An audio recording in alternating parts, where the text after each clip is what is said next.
All right, everybody. Welcome back to the Fairweather Fans Podcast, episode 20. Absolute pleasure to be back here. Mic in front of my face.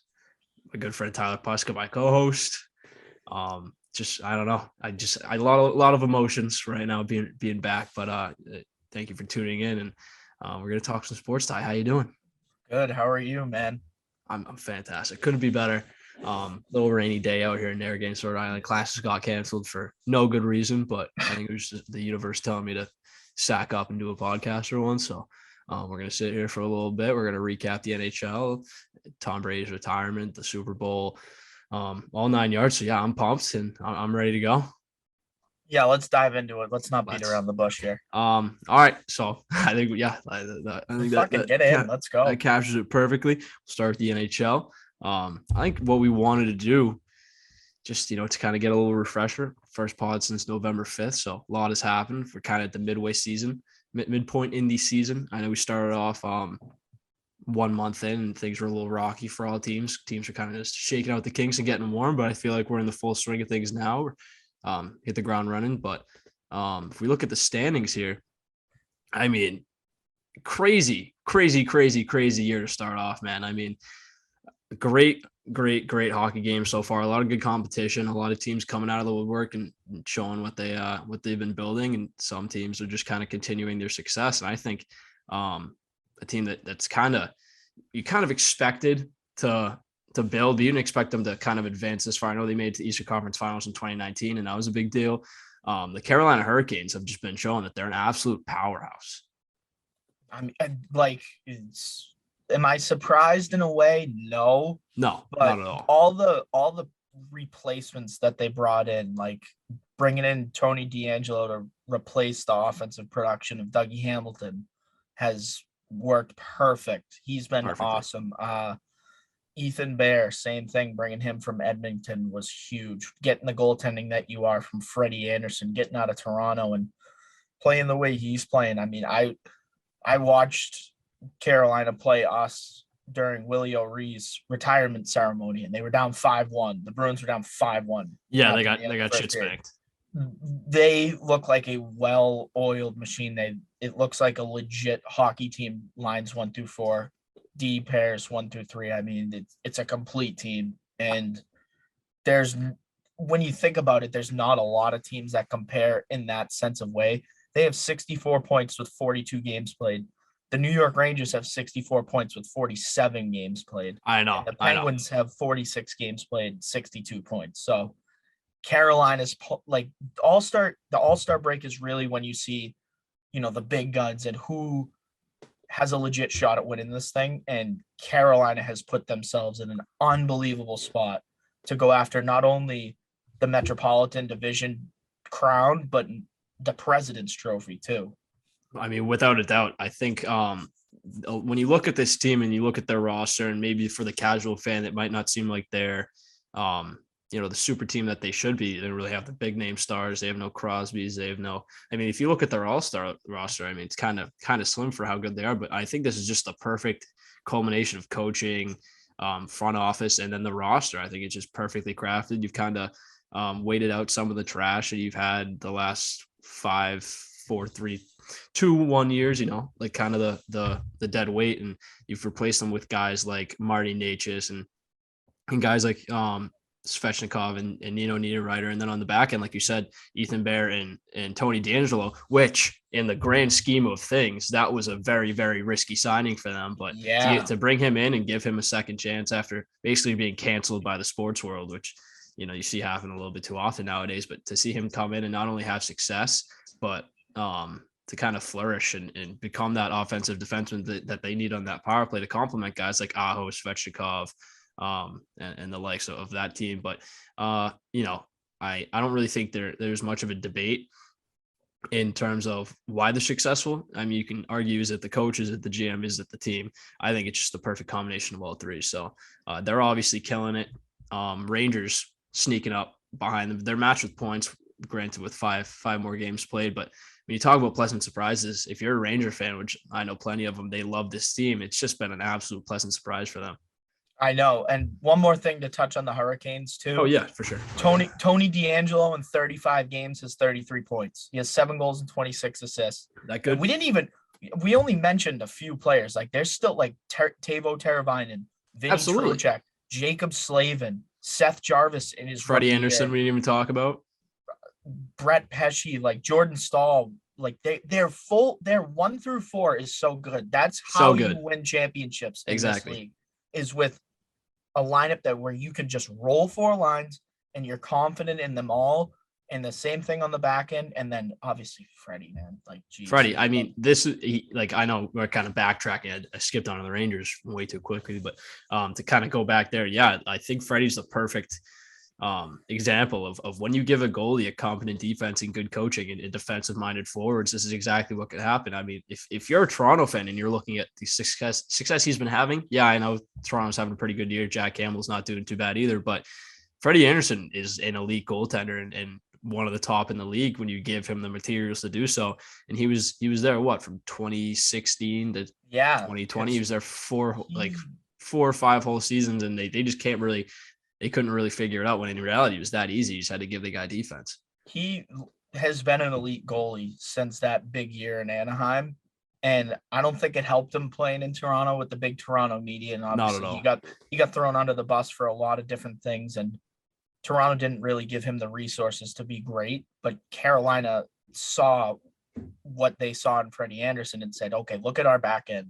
This guy's going to get plenty of help, and he just needs to make saves. He makes all these easy saves because they play so good in front of him. But I apologize for backtracking, but and it just opened up even another point I wanted to make. Like, this team doesn't shy away from controversy whatsoever. Like, they have a lot of, they had the whole Storm Surge and Don Cherry at the beginning of their success, and then they just signed Tony DeAngelo, which is a very unpopular move, but it's working out for them. And then they go and they sign Freddie Anderson, and then they also go and sign Jesperi Kotkaniemi from the Canadiens in a total, just absolute petty move that is working out for him. I know he hasn't been having the season that many expected him to have for the price tag that they got him for. But, when you look at their lineup, he complemented so well as their second center and playing with those skilled guys. So, they don't shy away from controversy there. I think their front office with Don Waddle and Rob Brindamore, they're just focused on winning hockey games. Doesn't matter how. So, very impressive stuff. Really, that's a good team. That's a scary team. Absolutely. Should we dive back into the New York Chris Kreider? Yeah, for sure. The first guy I want to talk about is Chris Kreider. Go score 50.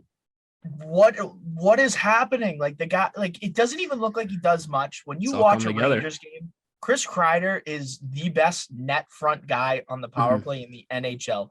Like, tips the puck like Joe Pavelski. He's got wheels, and he's playing with Artemi Panarin, Mika Zibanejad, and arguably the best defenseman in the league in Adam Fox. That power play is lights fucking out good.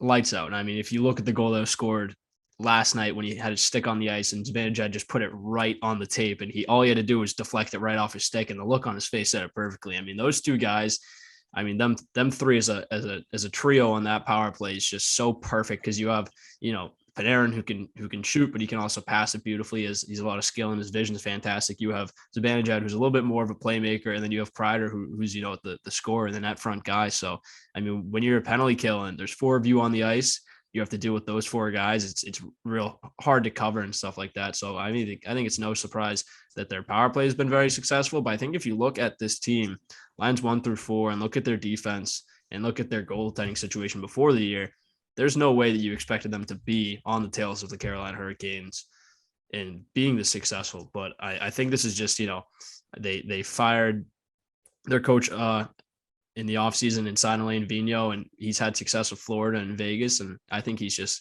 kind of doing his thing right now, coaching all these Gerard young players. Gallant, you mean Gerard Gallant? Yes, that's what. Yeah, it's too French. Okay. I didn't want to. That's what you're here for. That's what you're here for. We're shaking the rust off. You're here to catch me when I fall. But I think just from watching the team, they're an incredibly fun team to watch every single night. It's very easy to bet on them with plenty of confidence that they're going to get it done. They played Florida, laid the line on that plus line. They're plus 155 against Florida. Yeah, I think they're going to be a team that you just don't want to face in the playoffs. And with the trade deadline coming up, they can go and get that one key piece that they need. Potentially JT Miller's what I'm hearing, a little reunion back in New York. Yeah. Yeah, I think they're a dangerous team in that Metro, and I think And them two teams are really two to watch out for. I honestly think that JT Miller back on this team is exactly what they need, because this team can get better. Like, you look at this, like their stats and stuff like that, and like Jacob Trouba's got 24 points on the back end. He's also been quietly awesome and killing everyone in sight this year. I can't wait for the highlight at the end of the year hitting people. Like, it's unbelievable. Barclay Goodrow, 20 points in 44 games. That contract's looking a little better. He's starting to play. I think he's playing on the second line with Panarin and Strome. But I think the glaring hole for me is Capo Caco and Alexei Lafreniere. Well, Capo Caco's only got 14 points. Lafreniere's only got 13 points, and you look at that and you're like, ooh. But he's got 10 goals. He has 10 goals. Exactly. He's going to be a 20-goal scorer. You definitely brought in Gerard Gallant to kind of develop those two guys and the players that they need to be. And I think that's really the area that they've fallen short from, really becoming that absolute powerhouse that they could be if those two guys developed and became, their first and second overall picks for a reason. So I think if those two guys that can develop, I don't think any team wants to play them in the playoffs generally. But do you have anything else to say about the Rangers? If you're going to give up one of those guys, I think it definitely has to be Capo Caco, because Lafreniere has not been playing bad, and it's only his second year too. So I wouldn't jump the gun on like Lafreniere. I've been hearing like Lafreniere's a bust and stuff like that. I'm like, Jesus Christ! It took Nathan McKinnon 5 years to get to the elite status that he's exactly. At. So it takes time. How I think that's kind of how I really gauge players now, is like the Nathan McKinnon career arc, where it was like, okay, he's got 50, 60, 70, and then he's got 40, and then he's got 90, 100. Like, you got to give these players time, man. Like, I think Lafreniere's like, what, 20, 21? Like, he's not that much older than us. 20, He's our age. Still 20. He's our age. So the Rangers are in really good shape. It's going to be hard to catch Carolina with the 5-game gap between them, but the Metropolitan Division is going to be fun right down to the end of the year. And absolutely, we'll talk about Pittsburgh next. And I mean, Pittsburgh had these array of injuries in the beginning of the year. No Malkin, no Crosby. Shit luck, yeah. And some of the guys that have stepped up, and the one big one for me is Evan Rodriguez, former BU Terrier. Like, the guy Mike Sullivan gave him the chance to play, and he knew that he could play, and I knew that he could play. And he was lights out in the beginning of the year, and he's still doing great. He's already eclipsed his career high in points. And I mean, Crosby, Rust, Malkin, Gensel, all healthy again. Tristan Jarry has been unbelievable. He's an all-star this year. And that was kind of their big problem last year against the Islanders, because he stunk the bed. Yeah, he wasn't too good. The Penguins have really done a good job of managing these injuries and still finding a way to tread water and win hockey games. I don't know what else you got on Pittsburgh. Yeah, I think genuinely the takeaway with this team 100% with, at least the way I see it, is that you have all these young hockey fans coming in and kind of giving their takes on the league and the players in the league. And they see guys like McDavid and they see guys like Austin Matthews, and they're instantly putting them above guys like Crosby, because they're not putting up the insane highlight goals and stuff like that, and not scoring 50. But I think this Pittsburgh team is the perfect example of why Sidney Crosby is if not the best player to ever play, just because he can take these guys like Danton Heinen, Evan Rodriguez, Zach Aston Reese, and then Brian Ross, all these random guys. Jake Gensel too. He did the same thing with Jake Gensel. All these like low tier names, and just make them better pros and make them better players. And that's the reason that there's 27, 11, and 8. I know Mike Sullivan definitely deserves a lot of that credit, but Sidney Crosby just day in, day out makes the guys on his line 10 times better than they if they're on a different team. Reminds me of a certain quarterback that used to do that here, that used to make the guys better around him. And we'll talk about we'll talk about him later on. In but length. Really, like, Sidney Crosby has been doing this for years now. Some of the guys, you look at some of the guys he's played with, like Chris Kunitz. Chris Kunitz was like a third line guy when he was traded for Ryan Whitney in 2009. And you look at what he turned out to be in Pittsburgh and what he did in Pittsburgh. And then, like you said, Gensel, Ross, Danton Heinen, and Evan Rodriguez. You could literally go down the list, and Yeah, all the influence that he's had as a hockey player and his work ethic, and just being the captain of the Pittsburgh Penguins and being an NHL legend. Like, exactly. full And props to that guy, really. 100%. If you look at their back end, it's nothing special. You have John Marion, you have Chris Letang, and then really who else? Like, you get that. You had to take You on have that awful Pedersen. contract, and Matheson. Pedersen's okay. Like, it's an okay back end, but Nothing to write home about, whatever. Yeah, Tristan whatsoever. Jarry has turned the ship around, and that's why Pittsburgh For is sure. in the spot that they're in too. Absolutely. They're battling with the Capitals for that third spot in that Metro, obviously. And but yeah, I think if I had to pick one MVP of the Metro division so far, it's without a doubt Igor Shesterkin. Yeah, I know Igor, we didn't really mention him at all, but just to pick one, I kind of want to do that for every single one of these divisions. But I mean, Shesterkin obviously is very beloved in New York and stuff like that. But if you look at the defense that he has in front of him, yeah, he has Adam Fox and Kandry Miller and stuff like that. But those aren't really defensive minded guys. Those are, kind of power play guys and whatnot. So, but if you watch this guy play, he's just absolutely the most calm goaltender I think I've seen in the last 5 years. The guy just absolutely stands on his head.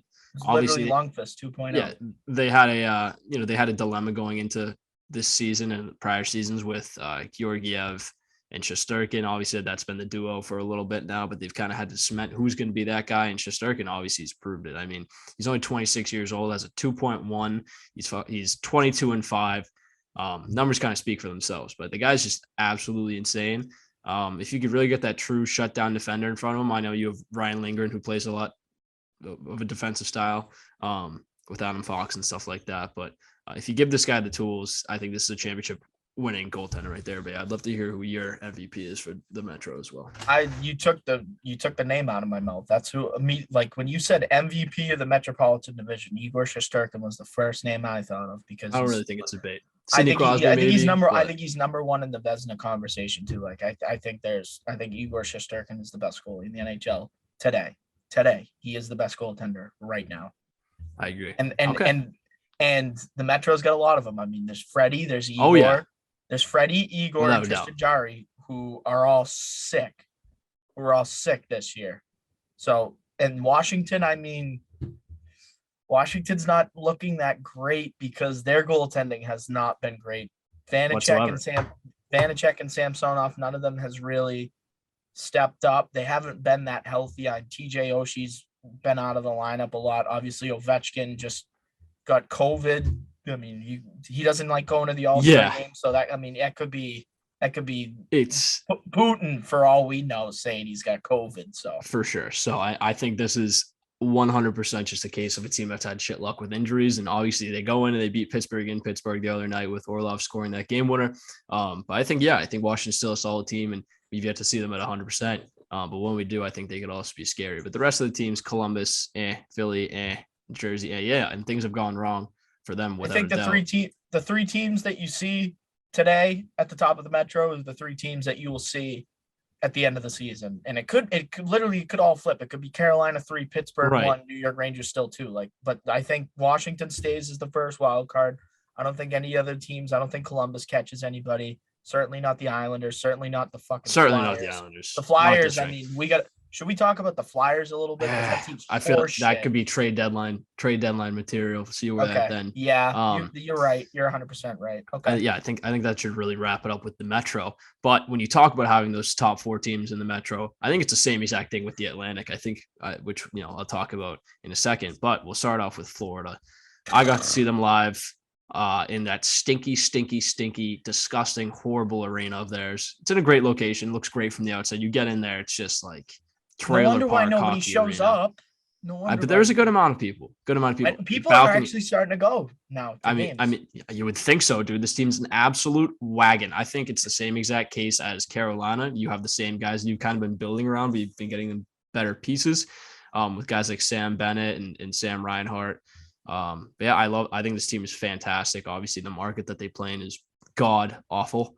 But they're definitely the team to watch. I think, when you narrow it down to Carolina and Florida, those are probably the two teams, even though they're the reason we pay 20% in escrow. But Besides that, I think they're the top two teams in the East. I don't really know what else I could really get into. Obviously, they have Bobrovsky's been playing great, and Spencer Knight is a good backup.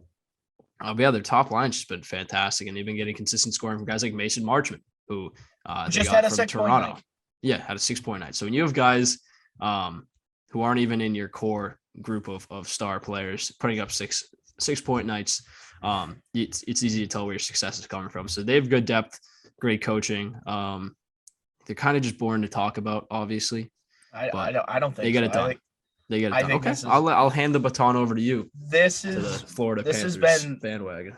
Yeah, well, I'm not bandwagon, but this has been the most fun this is the most fun team to watch every night. Like when I'm putting in player props, like this team is literally the easiest one because they score so many goals.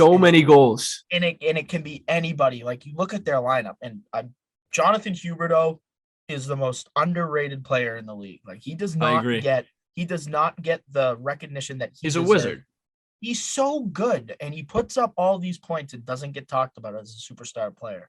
But I think it started a little bit this year because people were putting him in like the mock like lineups for the Olympics when we were still gonna go. Like he was gonna be playing with like McDavid and McKinnon.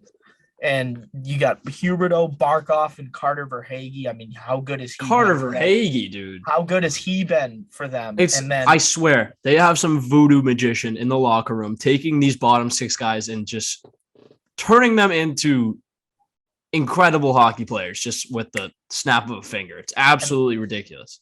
And then you got Anthony Duclair, who you brought in from Columbus, who's been lights out. You bring in Sam Bennett from Calgary, who's on like a 35-40 goal pace this year. You have Owen Tippett, who you took in the first round a couple of years ago, like pure natural goal scorer. You look at their third line, and you got Mason Marchment, who just had a 6-point night. You got Anton Lundell, who was a former high prospect, and now you're really starting to see him shine. And then you got Sam fucking Reinhart on your third line. You have Sam Reinhart on your third line. He's gross. He's been awesome this year in terms of like production and just winning me money too. Like he is an automatic lock. That's why you like the Panthers night. So much. They're winning you money.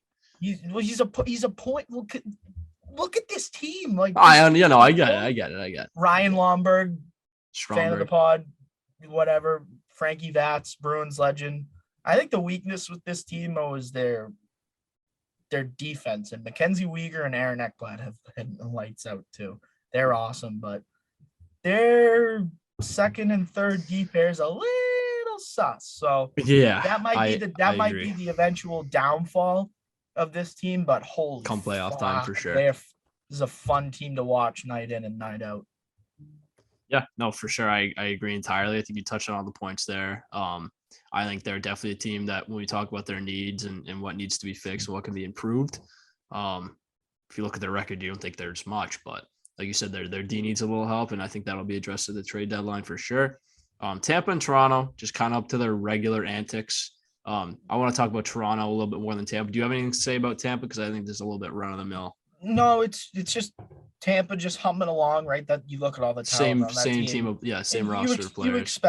You expect that. Actually, I don't think they're gonna win this thing at all. I think they might be a round 1, round 2 exit because their eventual downfall is gonna be their bottom 6 scoring because they lost Blake Coleman and Barclay Goodrow and all these guys, and some of the young guys haven't been stepping up. Of course, they've had their injuries, but this is a good team. This is a playoff team. There's nothing really to say for other sure. than that. I think they're a staple.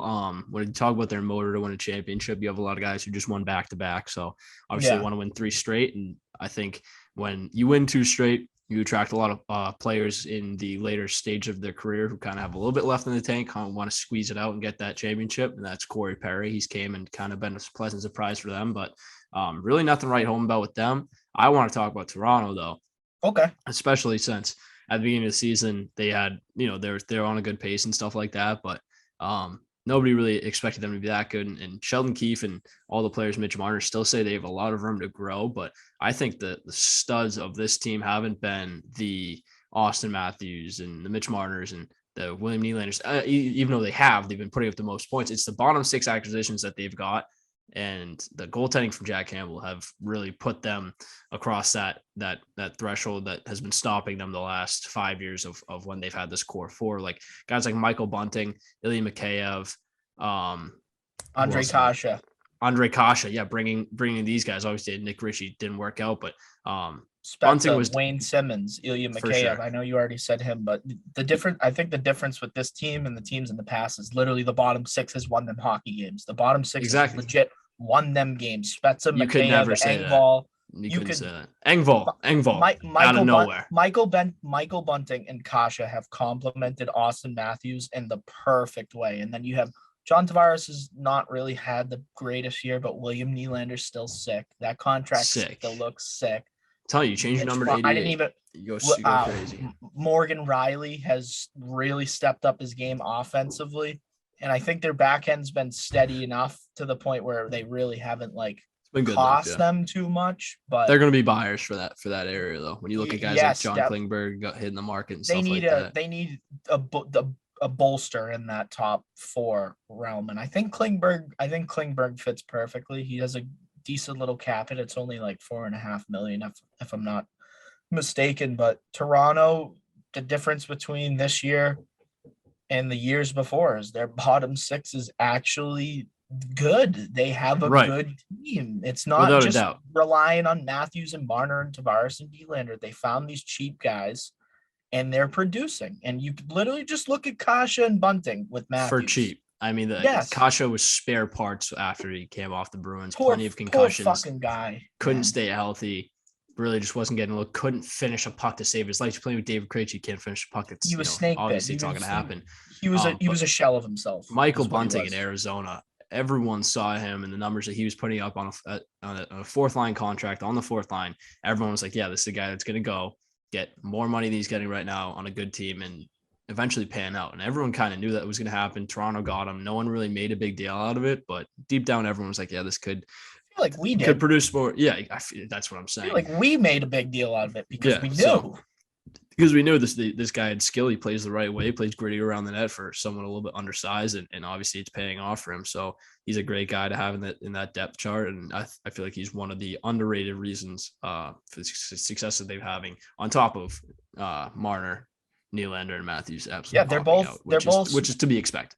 They're both smart hockey players, and they both put themselves in the best position to make Austin Matthews just let him do his thing. You let Matthews do his thing. Kasha and Bunting have been the perfect complements for them, which allows Marner, Nylander, and Tavares to play together. If you even want to split that up and put Marner on the third line, Nylander on the second line, whatever you want to do, you can do it. But once again, I'm repeating myself, but it's really the difference with this team has been Mikheyev, Spezza, Simmons, Engvall. Obviously, Nick Ritchie didn't pan out, but this team has a legit shot. I mean, they've had a lot of demons over the years. So if they get in, it's all about don't be surprised if they make a run because they got a lot riding on their shoulders. I mean, right. Especially if they get some fucking fans in the building. Holy shit. I know. Come on. Shout out to the truckers out in Canada though, right now. Trying to fix this shit. All right. Are we good with those three teams? Yep, I think we can move on to therapy. I think it's time for Bruins therapy. I would like to set the scene. Just set the scene. Okay. Please step in my office. Take a seat on the couch right there.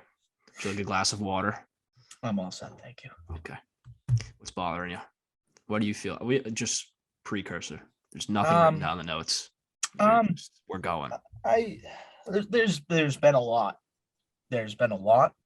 I think when you look at where the Bruins are at right now, and it's the crossroads right now. Such the crossroads. This is. I'm scared, Doc. The definition of the crossroads. It's either you get your head out of your ass and you start winning games because, you look at the games played thing right now, and it's still small. It's smaller than it was. When we had 8 and 7 games in hand on teams, it was okay.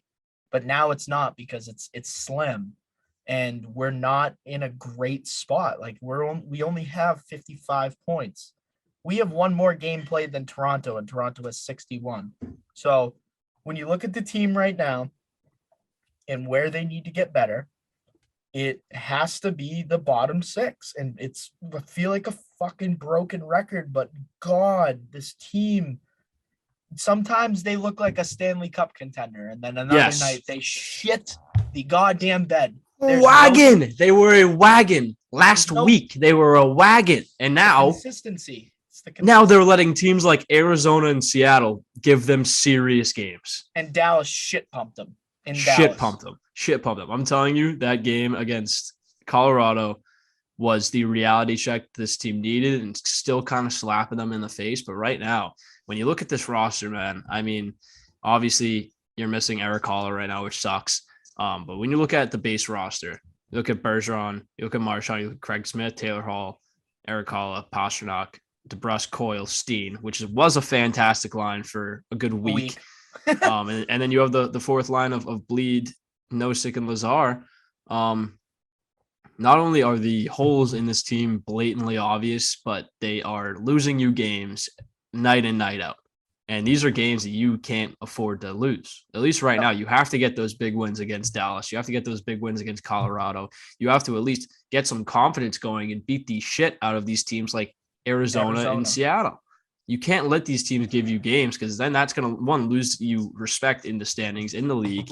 Teams aren't going to take you seriously and actually think you're a cup contender, because obviously there's a decent amount of guys on this roster that have played in the cup final before. But when you look at the new guys like Craig Smith, who played decently well in the playoffs, Taylor Hall, Oscar Steen, who, God damn it, that kid has potential to literally be a star player in this league if he wants it. Yeah, I said it. Okay. I said it. He has the shot. He has the positioning. He has the IQ. He's definitely built.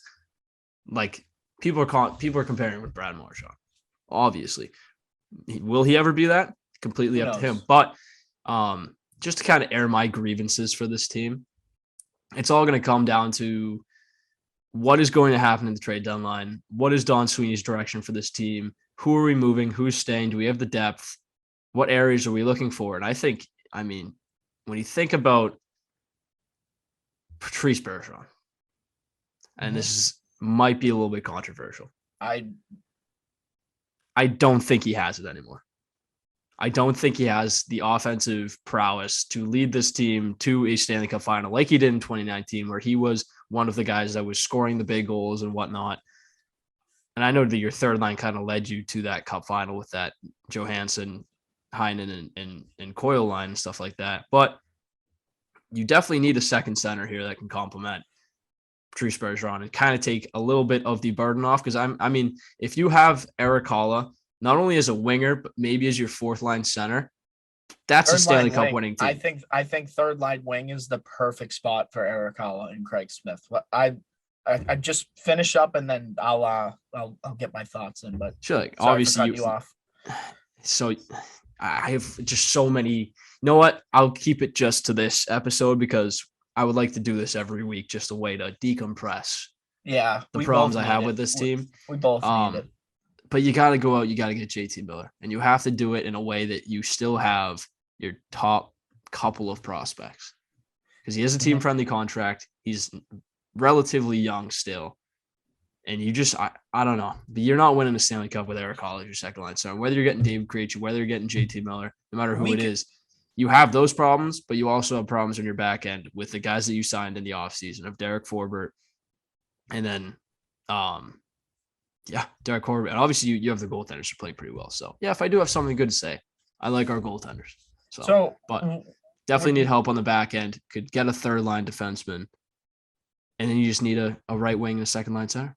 So what I think, I 100% agree with you. That's the three things that this Bruins team needs to be successful: is a bottom pair right-handed shot defenseman that can not only skate but play good defense and is big, because we have a lot of small defensemen in that. I think I know a guy like that. Where we lost games in the playoffs last year, the Islanders, was we got out. They literally outsized us. Mike Riley and Matt Grizzly got thrown the fuck around last year in the playoffs. So let's get a defenseman. That's the case for every single playoff loss is something. Let's find a cheap veteran defenseman, which we have had no problem doing in years past, and they've worked out. So let's get a veteran defenseman to start.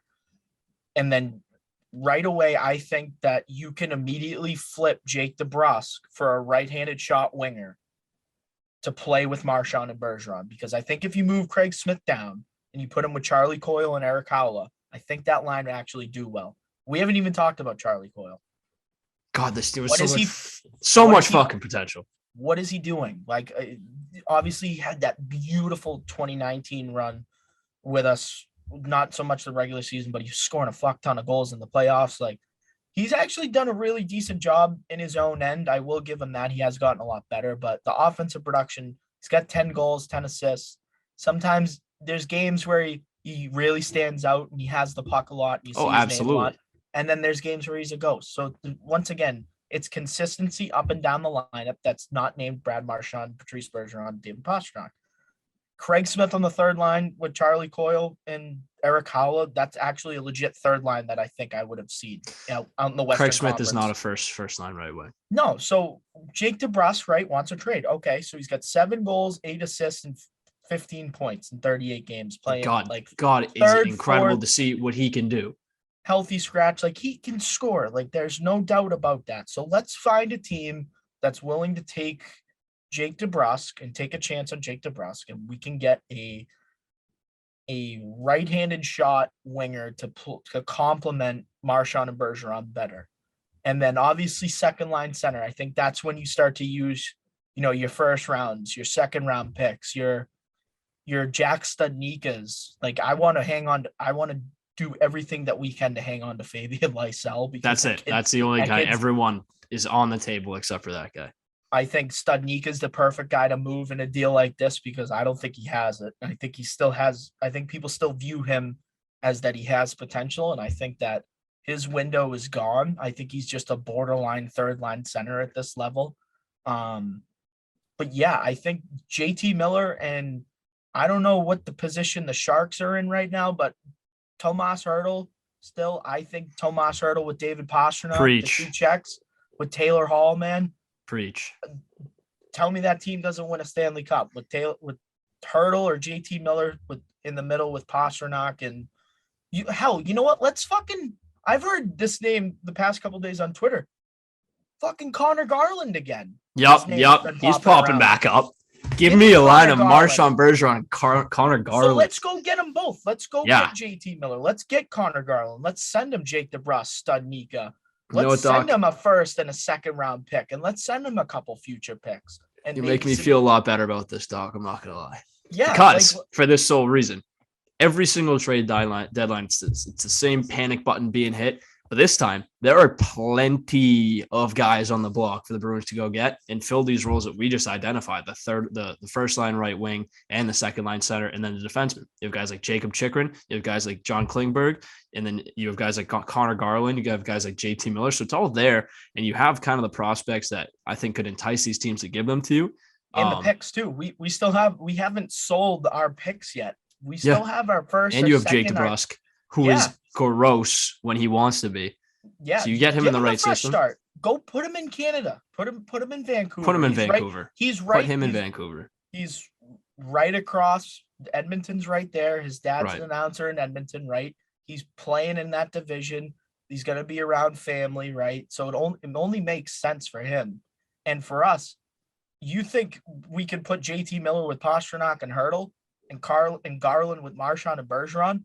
Why the fuck not would you put Pastrnak back on the first line and have JT Miller play with Connor Garland, who've played together this year with Taylor Hall? Like, it makes too much sense. That could be an absolute Connor Garland played with Taylor Hall in Arizona. Like, come on. All right. Easy. Deep breath. Dawn. I asked for Taylor Hall last year. I spoke it into existence. I meditated, and we got Taylor Hall. So here I go again. Don Sweeney, you go get me JT Miller and you get me Connor Garland and you find whoever the fuck you want on that bottom pair defenseman, but get an upgrade, man. I don't think you're selling Forbert at $3 million. I don't think you're selling Forbert at $3 million. You're not. No one's taking him without. I don't think you do. I don't think you do need to. I think Forbert as a bottom pair guy is exactly what he should be. So you're not taking Vok? I'd put Vok with Chuck. I liked Vok with Chuck when he was healthy. I like Vok with Vok. Why not? First round pick. He's a Why not? 17th overall pick. He has talent, and Yes. it's shown. He's very mature now as an NHL defenseman. So okay, you can go Vok and Chuck, and maybe you can go Grizzlick and Carlo. It should always be Grizzlick and Carlo. You can go Mike Riley and Derek Forbort. You can go Mike Riley and somebody else. You can go Derek Forbort and somebody else. But we need to, especially remember the year we played Ottawa in the playoffs, and we had fucking every defenseman on earth injured. That's why we had to bring in Chuck. Yeah. Oh yeah. I was there. So it was awesome. We need depth on the back end. Let's trade Clifton, right? Let's just use him as a piece. Oh right? shit, we still have Connor Clifton. He's still a filler, That's right? nuts. He could be a filler player. You can maybe get like a smidge of trade value in there. So Third round pick. And I like the fourth line. I really like Bleed No Second Lazar. I think that I like the way they play. They play hard, and they've actually recently have been putting the puck in the back of the net, especially Lazar. But Stephen Fogarty has no place in the National Hockey League roster. A guy that we haven't even mentioned yet, and I feel so bad for him, is Nick Foligno, because the guy can't stay fucking healthy. He's done.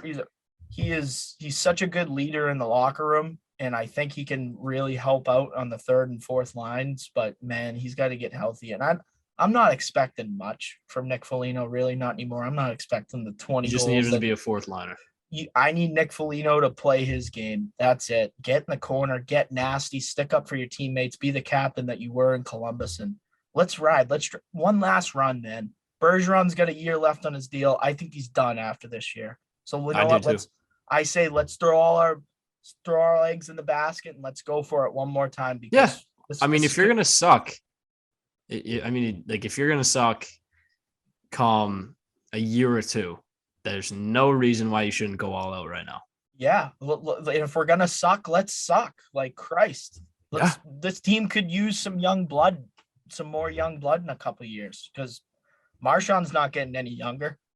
Some of the Chuck and Pasta are right in their prime. Those are your two building blocks. Carlo's going to be a building block as well. Grizzlick's still Hall, relatively young. So you have guys under contract, right? You have still a team to build with, but why not? Why go for it this year? And if you suck next year, you suck next year, and we get a top draft pick. Who cares? I think that's the way I'm looking at it right now, because I think Bergey's done after this year. I don't think I agree. I don't think Bergey can go anywhere. I don't think Bergey will. Maybe he'll sign a 1-year deal, like kind of what Brady did, and I guess we'll have to look at Patrice Bergeron in a different uniform. But I think his best days are behind him. No doubt. And I hope I'm wrong. Who knows? Maybe what he needs as an older player is a little bit of a break, a little bit of an all-star break to kind of regroup and retool, to kind of therapy his body, and then he'll get out there and he'll give it everything he has for the second half of the season. But with that said, I think we'll close that therapy session there. That was fantastic. Good first edition, letting it all out. Obviously, I think we identified that there's some moves that need to be made at the end, but this is a trade deadline that, not trade deadline, sorry, an all-star break that I hope will be used for to kind of build team chemistry off the ice and kind of give them a break while they can and whatnot. And we'll see what they can do outside of this break come February 7th. And the deadline's coming next Tuesday, March 21st. Next Tuesday when they play the Pittsburgh Penguins at home. Let's see if they'll come out healthy, ready to go, and make a run for this thing. But we'll keep this going next episode and kind of air our grievances even more. But with that said, I think we can move on. I think we can just quickly should we hit the West real quick? Run through. Yeah. So the Western Conference, the Avs are running the show. They look very good with McKinnon, Rantanen, Landeskog, Kale McCarr, Nazem Kadri, the good goalie tandem of Pavel Francouz and Pavel Francouz and Darcy Kemper. But they look great. I think there's, this is a team that, unlike the Hurricanes, they came into the season and people knew that they were going to be a wagon, just the cup favorites, pure skill. Definitely the cup favorites. And I feel like that's really all that has to be said about that, unless you really want to touch on it. But that team's a wagon. There's no other way to put it. Yeah, for sure. And then obviously Nashville is a surprise. It's a great hockey town. Fantastic. Good little trip there in December, but they obviously love their hockey team. Good depth with guys like Luke Kunin, Jakob Trenin, and obviously Duchesne and Philip Forsberg. The regular guys are showing up, and UC Soros is playing great. Anything to touch on the Preds? Couple other guys, Ryan Johansson too. Like Matt Duchesne and Ryan Johansson have really stepped it up this year. Mikael Granlund, I think, still leads their team in points. Roman Josi, rookie Tanner Jeannot, number 84. He's a bigger power forward. He's done really well. And it's a good team. Then they're backed by a really good goaltender. So watch out for that team making noise. Yeah, just another team that if they get one more big piece, then they can really, prove that they can go all the way if they really want to. On the Pacific's not great at all, but like we were talking about earlier, it's very close. You have teams like Vegas, Los Angeles, and Anaheim. Obviously, Trevor Zegras going to the All-Star game during the skills competition has been playing very well. Very fun team to watch. Obviously, beat the Bruins. But yeah, a lot of pleasant surprises. And then you have Edmonton, who's out of a playoff spot right now. But nothing really to talk about. Obviously, I think we'll talk more about what the moves are for these teams come the trade deadline. Because they obviously have some decisions to make with the top team in the Pacific being 27-16. Not ideal. So we'll touch on that. Anything to say about the Pacific before we head on to the All-Star game? Yeah, I mean, just quickly, if you had to ask me, like, where's the Western Conference right now, and it's close, but it's close because some of all the wild card teams aren't that great. You look at their records, and I mean, Vancouver's still in the hunt. San Jose, Dallas, Edmonton, Calgary, St. Louis. I wouldn't even count Winnipeg out of this race either, but it's a poor race, but it's close. And you look at the Pacific, and that's going to go down to the wire. Props to Anaheim, man, ahead of schedule on this rebuild. Trevor Zegras, Troy Terry, Ryan Getzlaf have really turned it around. And I guess that's pretty much it for the Western Conference. It's pretty much Colorado and then just 50 feet of crap and then the rest of everybody. Exactly. So I think that's a perfect way to encapsulate it. We'll see what their move will be at the trade deadline, but most of the lower tier teams in that division seem like kind of pushovers. But with that said, we will move on to the NHL All-Star game, which is this weekend. Skills competition tonight. It will feature a lot of guys like Trevor Zegras, Dylan Larkin, Nick Suzuki, Steven Stamkos, Austin Matthews, obviously, and they have stuff going on at the Bellagio. It's kind of crazy. I like the intuition they're getting in. They're kind of getting real fancy with it. There's a event on the Bellagio fountain, blackjack competition where they shoot pucks. Called the 21 and 22. Yeah, and then there's also the fountain face-off. Yeah, the winner of each individual event will win $30K. And that'll be great. So yeah, I think I don't know how people can tune into this. I don't think it's on the NHL app or streaming. It's probably on TNT. It's on ESPN. It's actually on the real ESPN. So that's pretty cool for the NHL. Get some more exposure from ESPN. Who I would rather have TNT as the main for sure shower of the NHL, but obviously nothing you can do there. I'm just gonna rattle off the names quick here. We get the fountain face-off. We have Huberdeau, Giroux, Eberle, Roman Josi, Nick Suzuki, Zach Werenski, Mark Stone, and Jocelyn Lamoureux Davidson as kind of the guests like they usually do to demonstrate the drills. We get the blackjack called the 21 and 22. This is going to be my favorite one. You got Kadri, Matthews, Pavelski, Stamkos, and Brady Tkachuk. Fastest skater, which will be a doozy. You got Kreider, Kempe, Kyle Connor, Kuznetsov, Jordan Kyrou, who's had a great year, who we didn't touch on. Here. Dylan Larkin, Cale Makar, and Connor McDavid. So you got a lot of Blazers in there. Save streak, Jack Campbell, Andrei Vasilevsky, Freddie Anderson, Tristan Jarry, Cam Talbot, UC Saros, Thatcher Demko, and John Gibson. Hardest shot, Pellick, Meyer, Hedman, Wilson. The breakaway challenge, obviously Trevor Zegras.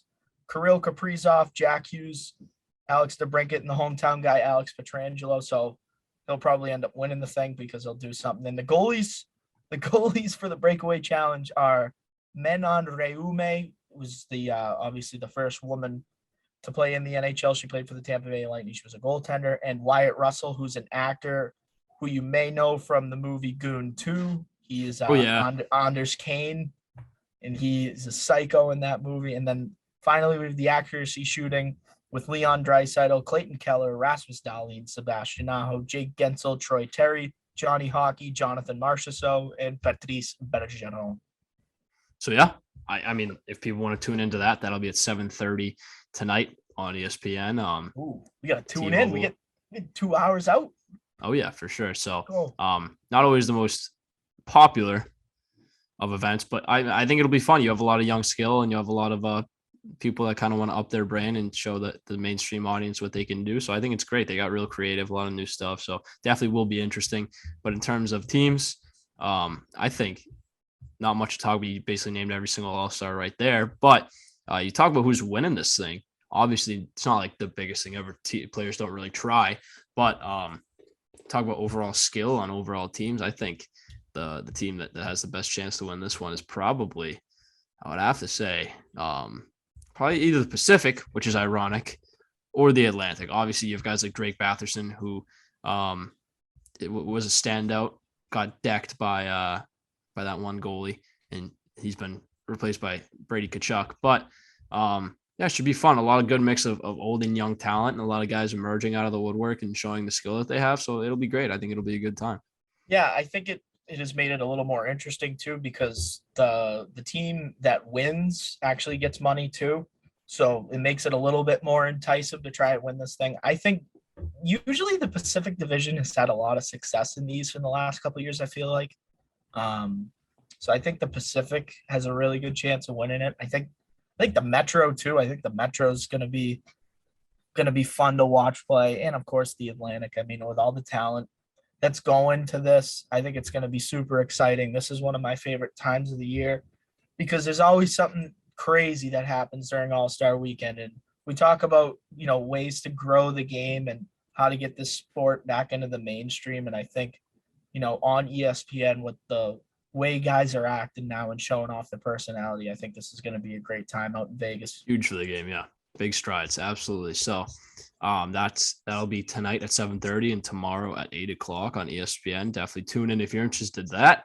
But yeah, I really think that covers the NHL for I that. think we did.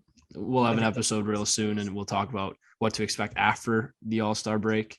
So yeah, I think that was a good little recap of the NHL, but I think we should carry on into some of the bigger news of the episode. Oh yeah. Yeah. All right. So that said, we'll dust our old hands of the hockey talk. We'll move on to football. Obviously the biggest news of the week, without a doubt, Thomas Edward Patrick Brady Jr. has officially retired from professional football. Thank you for everything, Tommy. Obviously, not the easiest news to digest as a Patriots fan, or even if you're a Buccaneers fan or just an overall lover of football. Earlier in the week, Adam Schefter broke the news and put out the reports that he was retiring, much to the chagrin of Thomas Edward Patrick Brady Sr., who came out and said that the reports are not true and that Tom hadn't made his decision yet. And then 36 to 48 hours thereafter, Brady confirmed it himself with an Instagram post, and that was it. That was the GOAT hung up his cleats and officially announced his retirement after 22 years of professional football. And God damn it, was that shit impressive. I really don't know what to say.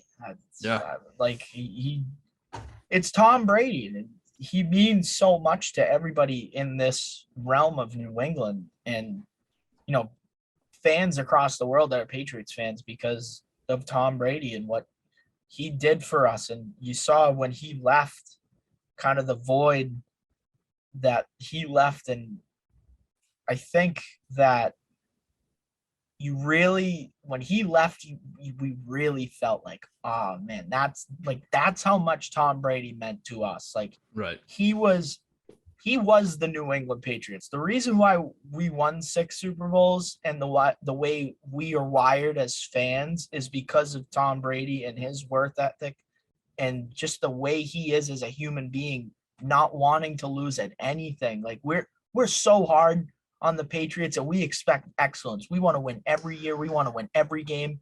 And it's because of him. And it's because of that energy that he brought. And you got something to say. I could tell it in your voice. Yeah, I feel like a big reflection of the way that we are on this podcast and the way that we critique these teams and kind of give our 2 cents on how we feel and on their performances solely based on Tom Brady and growing up as a Patriots fan with Tom Brady as your quarterback. Everything that we feel and how critical we are with all these teams is due to this one man. So I think what we just talked about with the Bruins is a perfect fucking example. I think that encapsulates it to a T. I mean, that's a team that is currently in a playoff spot, 26-14-3, 55 points, and we're acting like they're the absolute trash can laughing stock of the NHL. Yeah. Well, it's because this guy every single year in and year out, demanded excellency from his team, performed, executed, and never gave us anything short of perfection. So I think that's he's a big reason for why we think the way we are with sports ball. And you think about before Tom Brady, right? Think about where Boston sports was. The Celtics hadn't won shit since the 80s. The Bruins haven't won shit since the 70s. The Patriots haven't won a Super Bowl in their entire franchise. Yeah. And the Red Sox are still in the curse. Brady comes in, and the whole city of Boston, I think all those organizations in Boston said, okay, we got to pick it up. We have to pick it up because this team's won 3 Super Bowls. Right. And then the Red Sox win one, and then the Celtics win one, and then the Bruins win one. It was a chain reaction. And then the Patriots win 3 more. And really, I think Tom Brady and the Patriots dynasty jump-started Title Town. And he's the reason why we are Title Town, because it's just the way we're wired now and the way all of our sports teams are wired. We don't like to lose. It's just losing's not in our DNA. The way we've grown up, like Brady's been the quarterback of the Patriots since we've been born.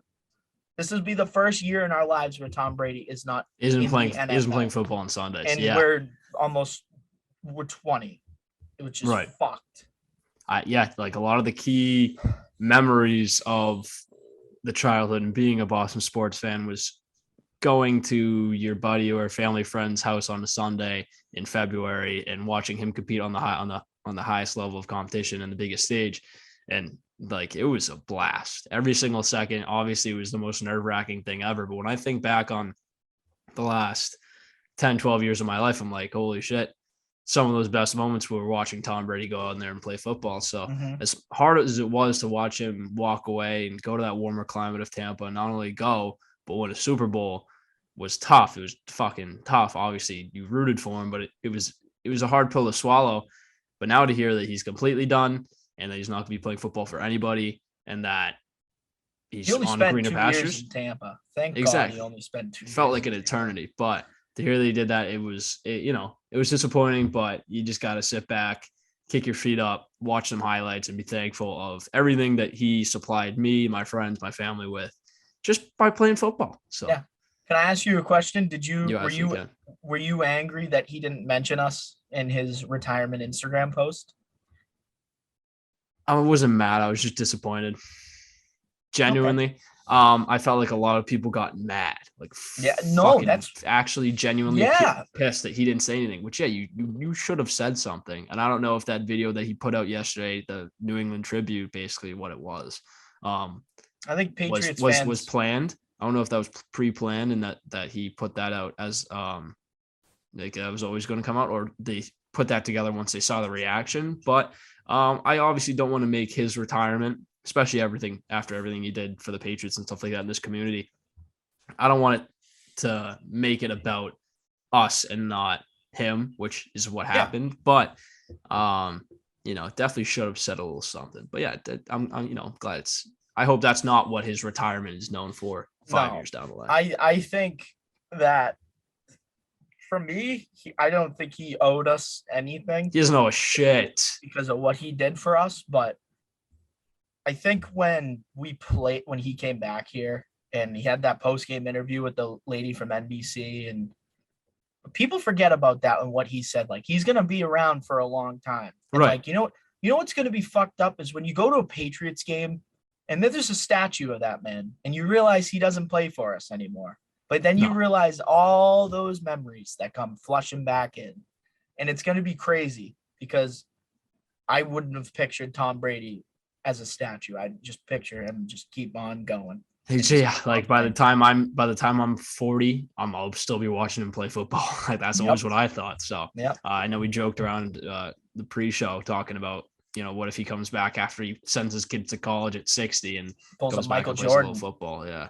Well, not necessarily Michael Jordan. I could see him coming back next year or so. But honestly, you saw the widespread praise and just everyone thanking him for his efforts as a football player, which is crazy. You never really seen a widespread reaction to somebody retiring like that.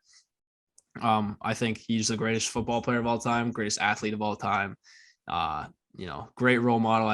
If you've watched The Man in the Arena, you know that the lessons that he preaches and the things that he tries to instill in people, the morals, just by playing football. So even though we won't be able to watch him play anymore, it was fantastic, and you just can't take it for granted because you'll never see anything like it again. All right. I think, do you want to get going on the playoff picks? I have to excuse myself for a moment. Yeah, no, for sure. I have one question. Yeah, go ahead. Do we want to talk about the Super Bowl or literally just wait? I think we wait. Okay, cool. All right. I think we wait. All right, go ahead. Yeah. So as Ty takes that little hiatus, I will, just kind of recap what happened and how we got to this point. Obviously, we're gonna have a huge Super Bowl preview. Obviously, the Super Bowl isn't for about 9 days probably. So let's kind of recap about how we got to this matchup of the Rams and the Bengals. The two animals, because it was a great playoff. I don't think in recent history, I at least have seen a playoff history that's been this competitive, this entertaining. And the ratings show. I know 50 million people came to watch the AFC and NFC championships, which is absolutely stellar numbers, much to the owners and investors of the NHL. The NFL, sorry, much to their chagrin. So we start off with the Titans and Bengals. That was kind of the kickoff of the playoffs for the NFL. And it was kind of an up and down game. Obviously, no one really knew what the Bengals would become at this point, but Tannehill obviously shit the bed, kind of saw the Miami version of himself there. We got to see Burrow calling plays by himself, kind of taking the team under his wing, and he saw his first little bit of adversity. I mean, because he's a 10-7 team. He had to fight to get into the playoffs by playing the Raiders in the wild card game. So it was good they got to get a little bit of momentum going after those two games, and I feel like this was just a classic Titans shitting the bed and kind of blowing that potential that they had. So I feel like this wasn't really a game that you really had to write home about, but it was a game that they desperately needed to win and kind of helped snowball into the momentum that they have now. But Ty, you have any thoughts on that? On the Titans Bengals, other than Tannehill blowing it, I mean, not really. You just shit your pants. No, I literally. You had a look on your face like you just ate some bad. You ate some bad sushi. This close, I was this close to pissing my pants. Like that was. Bad. Pissing. Okay. I was. You see me? I was doing the tickle dance in the chair. You made a face, and I was like, "Holy shit, that kid is." Yeah, I'm okay. We're okay, but that was bad there for a minute. But I mean, really, Evan McPherson is that dude. Cold. Looks like we're going to the championship game. Yeah, like what? Like rookie kicker doing but that. You're not saying ballsy. That's why you draft a kicker. Balls. I know for sure, and but yeah, like I don't think that I don't even remember what happened in this game. Genuinely, I know that Henry, got his fair share of runs and touchdowns, but in the end, he didn't play. I didn't think he played that well either. I think he got outplayed by their other running back, Dante Foreman, and there's the other guy too. But this was kind of like a trap game. It really felt like the Titans were just constantly shooting themselves in the foot and not really getting much momentum offensively, which really caused them to struggle and eventually lose this game because Burrow and his offense didn't make any mistakes, really. They didn't make many mistakes, and they didn't shoot themselves in the foot, and they took advantage of the turnovers that their defense gave them, and which is eventually the reason why I feel that they are being so successful in going to the Super Bowl. It's because their defense. Yeah, no, I entirely agree.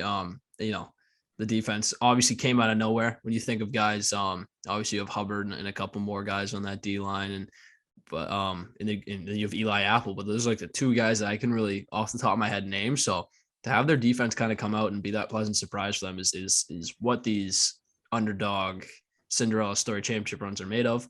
But yeah, like I think when we look back, if the Bengals do win in 2 Sundays from now, I don't think we're gonna look back and be like, yeah, such an incredible run, like that unreal game against the Titans. Like it was just like it was the team that they had to beat, and they did, and to get to the conference championship game, and now here we are. Yeah, went into the number 1 seed's place and beat them on a game-winning field goal. Like, come on. But I listened to their defensive coordinator on a podcast yesterday, and he was really talking about the veterans that they brought in, because that was such a young team last year, and they were not very good last year. There's no beating around the bush on that one. But Trey Hendrickson, Sam Hubbard, on their D line. DJ Reader, who's the beast in the middle, which makes it hum. And then they got Logan Wilson at linebacker, and their safeties and Jesse Bates and Von Bell literally made a hell of a play in the AFC Championship game to eventually send them to the Super Bowl. So he talked a lot about the veteran presence and guys that know how to win, and bringing in that, like, that's how you start a culture. And that's how that's how football teams are made, is you start your own culture and you bring in these veteran guys that know how to win and know how to be professional. And of course, Joe Burrow and Jamar Chase, this is not their first time on the big stage. Like, they played in a national championship game and they know how to win. So I would not be surprised if they end up winning that game. Not at all. I mean, obviously they've been surprising people all playoff run. No one's really given them a snowball's chance in hell. But I think the biggest factor, without a doubt, is when you look, especially coming off the topic of Tom Brady, when you look at a team that has the player that everyone rallies around and the culture builds around, they look at this one guy and they find the motivation to win just because of how much, you know, he brings to the table and whatnot. I feel like Joe Burrow is just another example of one of those great players that, you know, guys love to have as a teammate. Joe Shiesty.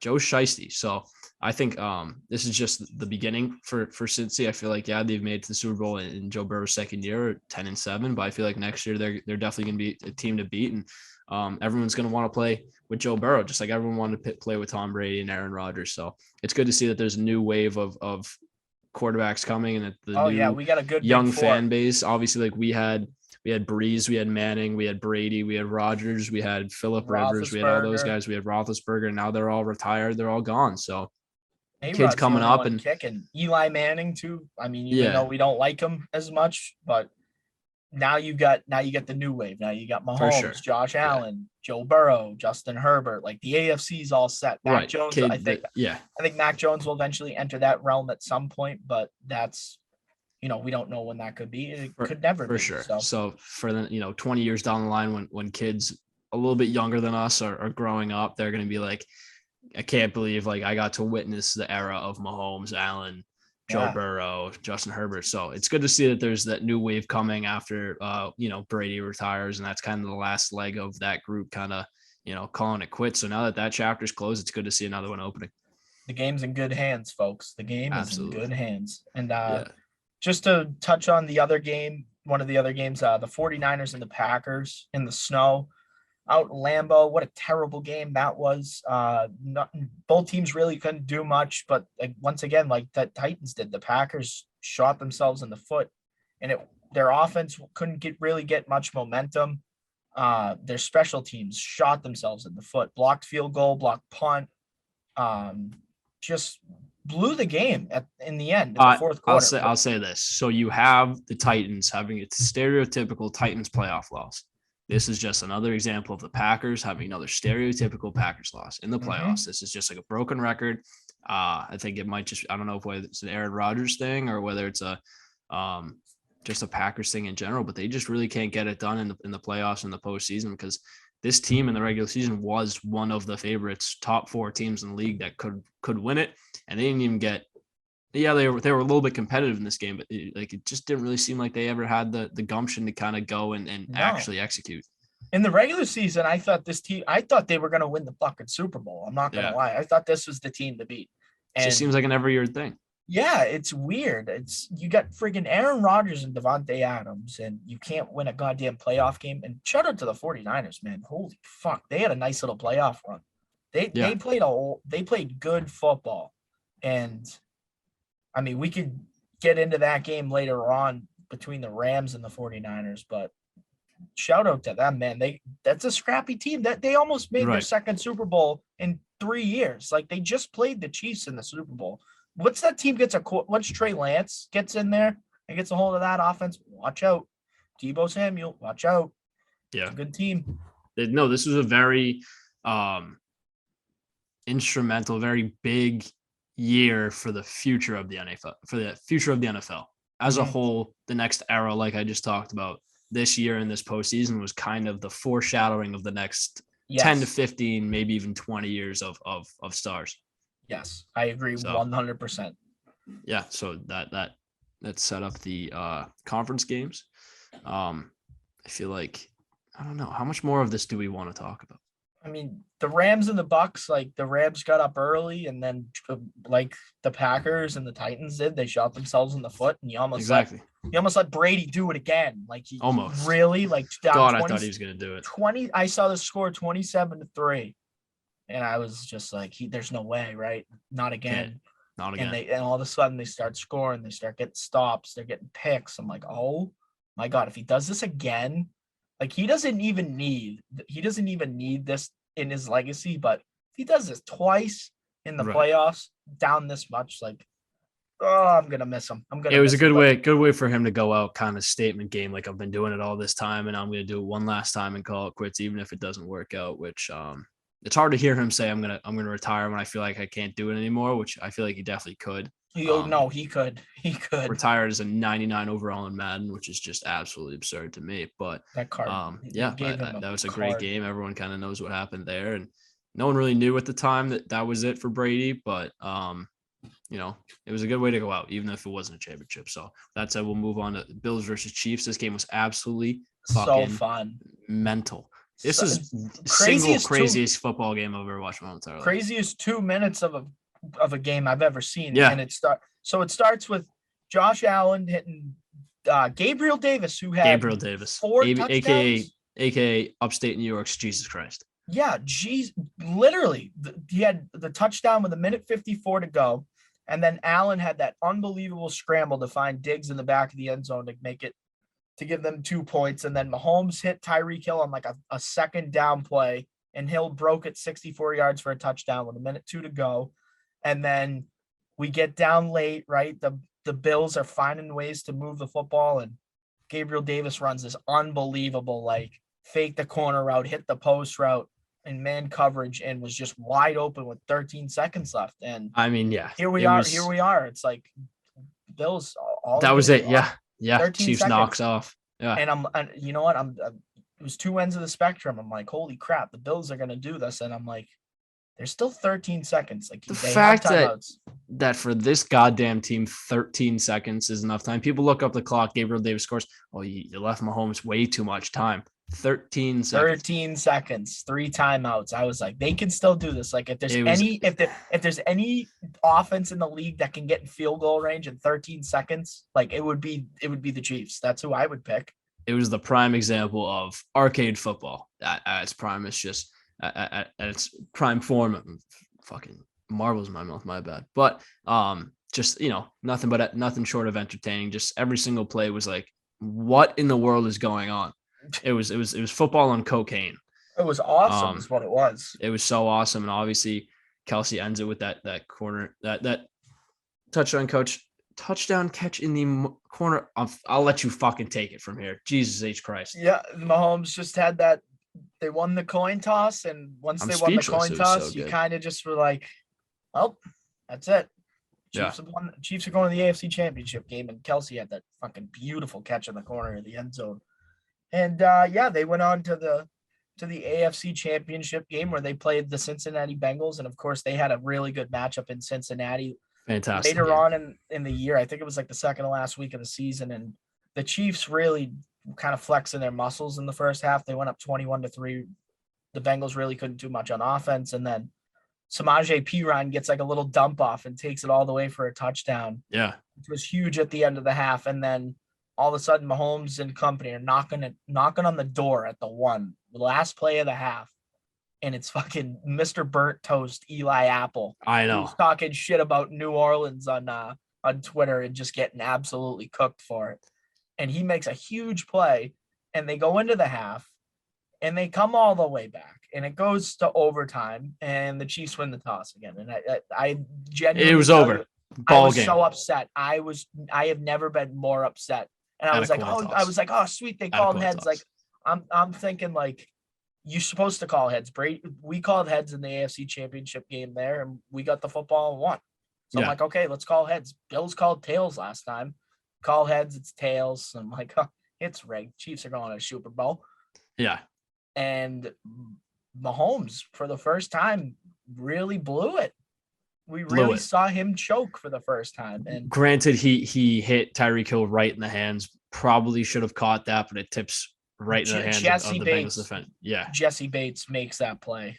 That that's how you're taught in football, how to knock the football out of a receiver's hands in coverage. Yep. That's literally how you're taught how to do it. And Von Bell, Johnny on the spot, Jamar Chase and T. Higgins in overtime, just breakout game. Joe Mixon too at the end in overtime was awesome, getting first downs. But yeah, there was a throw in overtime to T. Higgins into double coverage in the middle of the field where he kind of had to go up a little bit and get it.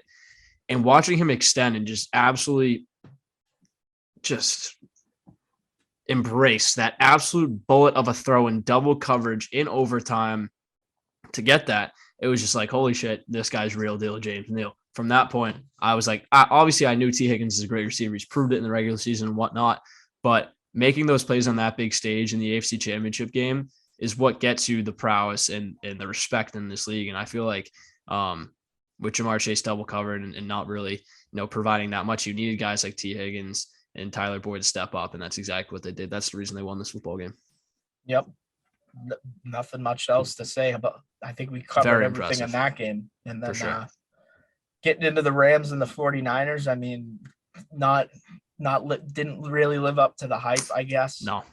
Kind of a, still a good game. Still, it was good. It was good football, but I think we were spoiled rotten with those divisional and AFC champion. Some of those games. I mean, man, just the football this postseason has been unbelievable. But yeah, when you were releasing the demons, that's what I really talked about, is how fantastic the games were. Yeah, I'm like spoiled rotten. I'm so shocked that the Bengals are actually in the Super Bowl. Everybody really, when I take it about, it's really what I think everyone's taken from this is how the fuck are the Bengals already in the Super Bowl? Like, this is Joe Burrow's first full season. They don't win a playoff game for 31 years. Now they're in the Super Bowl. I know we really didn't want to get into it, but I have to just get this one thing in. And I know a lot of people on the internet have been saying that the Bengals don't have playoff experience, and they're right. They don't have a playoff experience. Yeah, big game experience though. In the NFL, T. Higgins played in a national championship game. Jamar Chase, Joe Burrow won a national championship. Yeah. Like Joe Mixon. Who did T. Higgins play for? Clemson. He played for Clemson. Right. Lawrence. Oh my God. Yeah. Trevor Lawrence. Like these guys know. Like they don't know what they don't know. That's why they're so good. It's very fucking hard to get to the Super Bowl, and we know that as Patriots fans. We know how hard it is. And we got pretty lucky, but these kids just don't know how hard it is to get there. So all they know is performing in big games, and it doesn't matter if the Super Bowl, national championship, or the Tostitos Bowl. Like they just know that no matter what game they're playing in, it's a football game, and they have to perform. So I feel like that's really the clear and etched out reason why they've made it this far, is because you can say all you want about the coach of the Bengals. He's pretty damn good, but you have this young talent with a lot of swagger and a lot of poise and a lot of confidence, a lot of big time players. So I think that's something that a lot of GMs definitely keep in mind when they're drafting guys, is how much big game experience do they have when we get into those big games. Are they going to have the poise and the ice in their veins to make these plays? And this is just a team and an offense of absolute studs. So yeah, I think you said it perfectly. I think it's also crazy too, like back-to-back years, there's going to be the host city is going to have its team be in the Super Bowl. Like that never happened until last year. And now it's back to back. Like it was a 1 in a million thing last year. It's a 1 in a million thing last year. Now it's happening twice in a row. So yeah, cool. It's like, it is pretty cool. Like there's a lot of build up to this game, because I don't think anybody expected the Rams to be here, and nobody expected the Bengals to be here. And I think it's going to be a good football game. And we'll really get into the X's and O's, I would say, later on in a different podcast. Yeah. Because there's a lot to talk about between those teams. Yeah. And how that game's gonna go, and we can get into like the spread and stuff. People that like to put their money up for the Super Bowl, we can get into that a little bit too. But damn, I'm excited for next week, man. We will have a singularly dedicated episode to the Super Bowl, and everything that you need to know as a bettor, as a watcher, as a blind fan, or as a diehard fan of either of these teams. We're going to cover everything. and just kind of dedicate a solo hour and a half, 2 hours to kind of getting ready for that. But yeah, that's really all we have for football. Obviously, it was great to recap those games. It's been a fantastic playoff. Every single game hasn't really disappointed. And it'll be great to watch these two teams duke it out. But once again, we will cover that in a later episode for sure. All righty. And then we got our last, this is our last bullet point here. We got Major League Baseball, and it's funny because there's still a lockout going on, and it fucking sucks because they're not even close to a new CBA. They're literally hiring people to argue for them. Without a doubt. Happening. It's a shit show. Right. The key takeaways of what it's been so far, and it's been very, very, very fucking disappointing, especially since, it's kind of getting the time of year people are missing baseball. We're about 3 months since we've seen the last game, and I'm definitely getting my desire to go out and see the Red Sox play more and more each day. And it's just the reality that nothing is set in stone so far is a little disappointing. I know that the Player Association has had the ball in their courts plenty of times. They've came back with offers, and they've just been getting denied and back and forth. And it's just looking like it's really getting nowhere. But getting ugly is what it's getting. Yeah, you're going to need something to change, somebody to bite, which, probably will happen closer to April. Would hate to see the season get delayed. Would fucking hate that. It would suck, especially after the great year of baseball that we had last year. Obviously went to plenty of games. That Red Sox team was plenty of fun. And just, to be able to see them go out there and play again as soon as possible is going to be fantastic. But obviously it's definitely out of our hands. There's nothing we can do as fans. Just sit there and wait for, the two parties to kind of agree on something or, grow up and decide that, they just want to play baseball, which lockouts are never any fun. This one's no different. So just have to wait to see how it develops over the next month and a half. Yeah. Nothing much really more to say on that. And we just want baseball, man. At the end of the day, it's just, how do you not want to do this for your fans? And how do you not want to get this deal done and make money and have a good baseball season and have a good baseball future? There's a lot of stuff at stake in this lockout. There's a lot of people fighting for different things and, fighting for the rights of minor league players who've been getting treated like shit for years now. And these owners, I mean, I don't know. I don't know we don't know. We don't know anything. It's just all that we know is both sides on the outside not getting anything done. How do we not have anything? We have no progress. And how long have we been locked out now? How long is this? It's been the better part of a month and a half, 2 months. Yeah, it's almost been 2 months. Keeps on dragging along. I'm pretty sure in a normal MLB season that pitchers and catchers report in a couple weeks. Yeah. Oh yeah. The minor leaguers have been in Fort Myers for a little bit now. Just trying to do anything just because they're not really under professional contract yet. So the players are trying to get something out of that, get the minor leaguers going. A lot of the Red Sox prospects have been out there practicing together. And I guess that's really all they can really give us right now. But as fans, there's nothing we can really do but sit in our hands and wait. But we also had some pretty exciting news though. Yeah. Finally. We had the Baseball Writers of America Association voted for the Major League Baseball Hall of Fame, and first ballot Hall of Famer David Big Papi Ortiz, man, that rings off the tongue nicely. Best clutch hitter in Red Sox history. Such a treat to watch this guy too. We've had so many legends in the city, man. We've been so blessed, and so we've never taken any of this for granted. Some of the legends that we've had run through here, and Big Papi, just another one of those Mount Rushmore kind of guys in Boston sports history. At the end of the day, him and Brady for all these years have been the faces of these franchises. The two guys, and for sure. I think it's absolutely well deserved that David Ortiz is a first ballot Hall of Famer. But that was the only good news that came out of this, because Barry Bonds is done. He's lost his eligibility. And I don't know how, the thing that pisses me off are the old people that are baseball fans that have no clue what the fuck they're talking about anymore, because the game's changed so much. And Barry Bonds and the steroid era saved Major League Baseball. Without a doubt. Without question. The reason why we're still playing Major League Baseball today is because of Barry Bonds, Sammy Sosa, Mark McGwire, all these guys that sticking needles in their arms, A-Rod, hell, even Big Papi even got suspected of doing it too. And on the record, not many people know this, but it's a fact, unbridled fact. Big Papi got caught using steroids. He was subject to a random test that was used for just a random study, and he tested positive. Barry Bonds never got caught. No. Officially not on the books, got caught doing steroids. Yeah, it was true. He did use it, but like there's nothing on the books. He was never tested positive for steroids, but it was known that he used it, never tested positive. So I think it's a little up in the air in that case. But continue. You look at Barry Bonds' career and as a whole, and you think about what steroids do to your body, and they just make you stronger. Yeah. Steroids aren't helping you see the ball come out of a pitcher's hand. It's not helping you actually physically swing the bat and hit the ball. It's just giving you more power through your swing.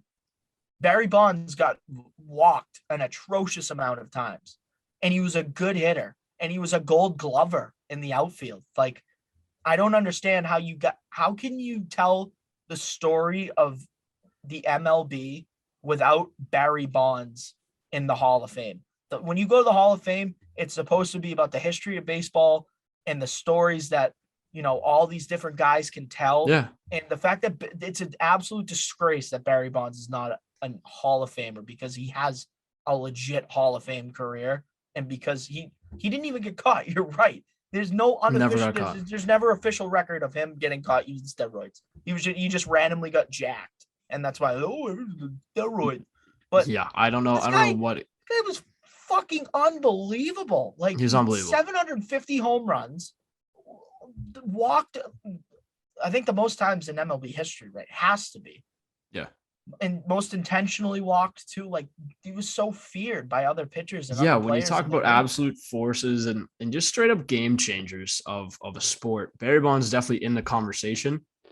And to kind of go back on your point of what the Hall of Fame should be and what it should represent, it should be of guys that have had profound impact and have pushed the game forward and have, made it better than it was, before. So I think it's an absolute joke.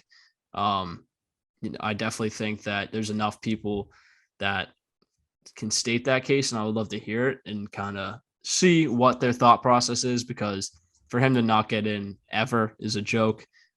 So maybe there's a rule change later down the line that ups your eligibility and he'll get in somehow when all the old farts and historians of baseball pass away or retire. But I would like to pose this question to kind of base it off that. Should there be a change in how these players are elected to the Hall? Should it be like the NFL, where there's an exclusive private group who can't talk about it, of just, former players, former owners, former GMs that get to decide this? Or should it stay with the writers?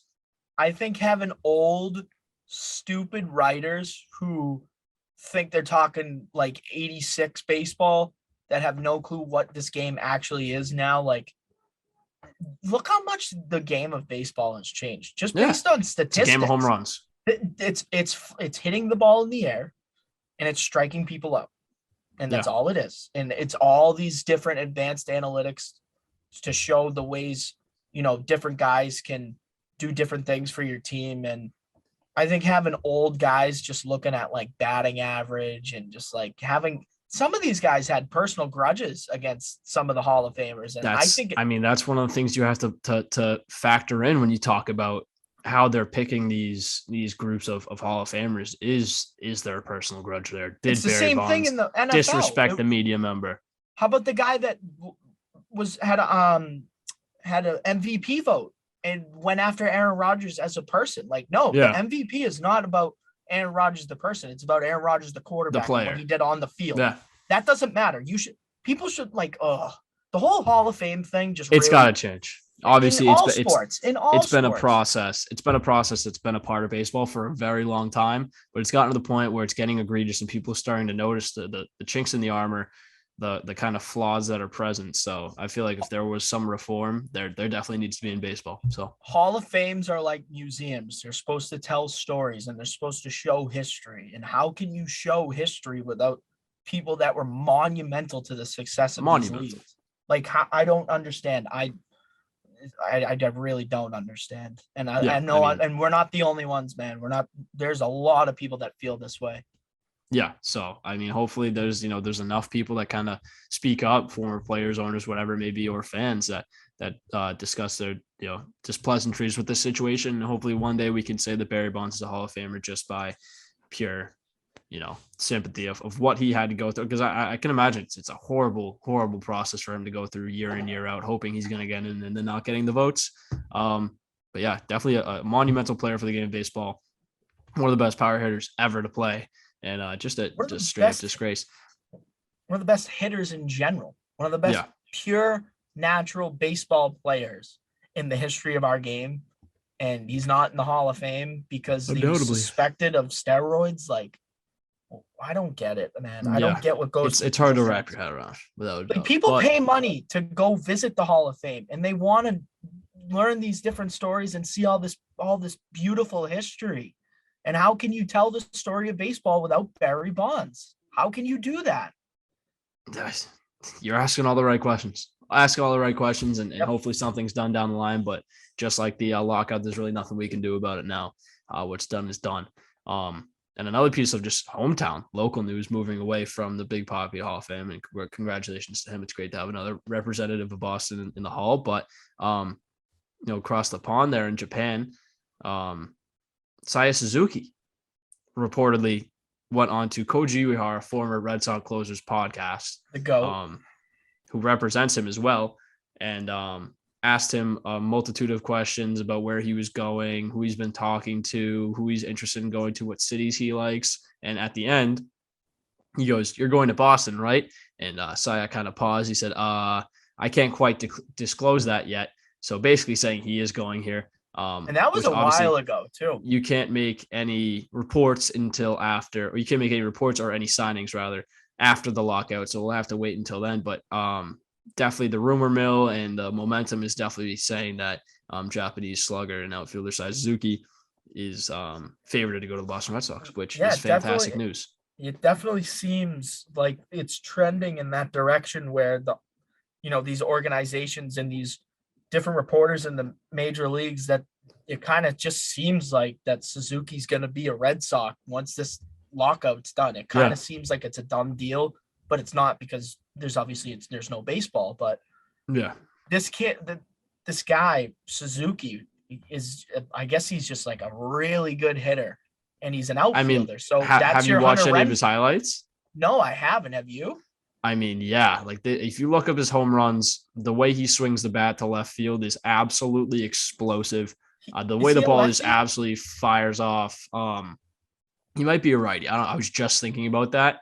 Pretty sure he's a righty, but the way that the ball explodes off his bat, and how he can just absolutely pull it and destroy that ball, it's perfect for the monster. I think if this is all these rumors and all these tweets, all this news is true, and he does end up being a Red Sox, I think it's gonna be huge for them. Obviously there's a lot of momentum with the foreign baseball players, with the emergence of guys like Shohei Ohtani. So to get the next potential Shohei Ohtani is very enticing and very interesting, and exciting for if you're a Red Sox fan.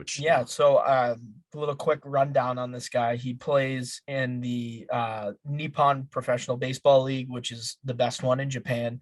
He plays in Hiroshima. Hiroshima Carp.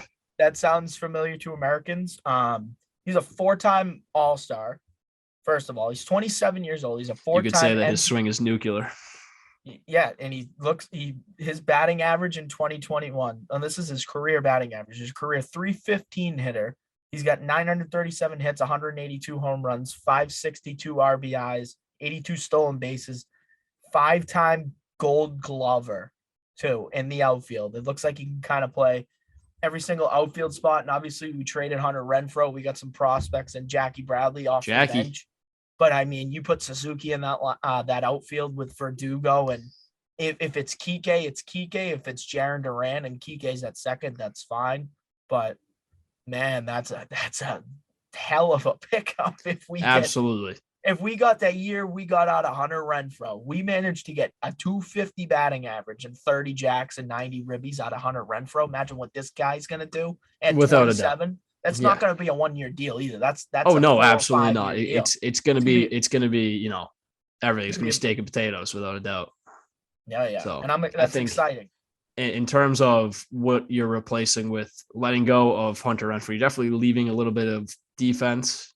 You're kind of letting a little bit of that go in terms of trading it for the offensive prowess that he has. So it seems like he's a 4-time Gold Glover too. Absolutely. But I'm talking about the arm.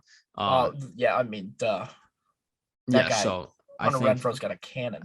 What Heim is doing is he's definitely seeing how the offense kind of went limp dick towards the end of the season in the playoff series against the Astros, and he's kind of seeing that, okay, we got to start valuing that offensive power and that efficiency. So I like the moves that he made. I have full trust in what he's doing as a GM and the decisions he's made, just with how he turned that Cinderella squad into something special. So I'm with it. Whatever he wants to do, he's got my full trust, and I'm very excited if this move is true.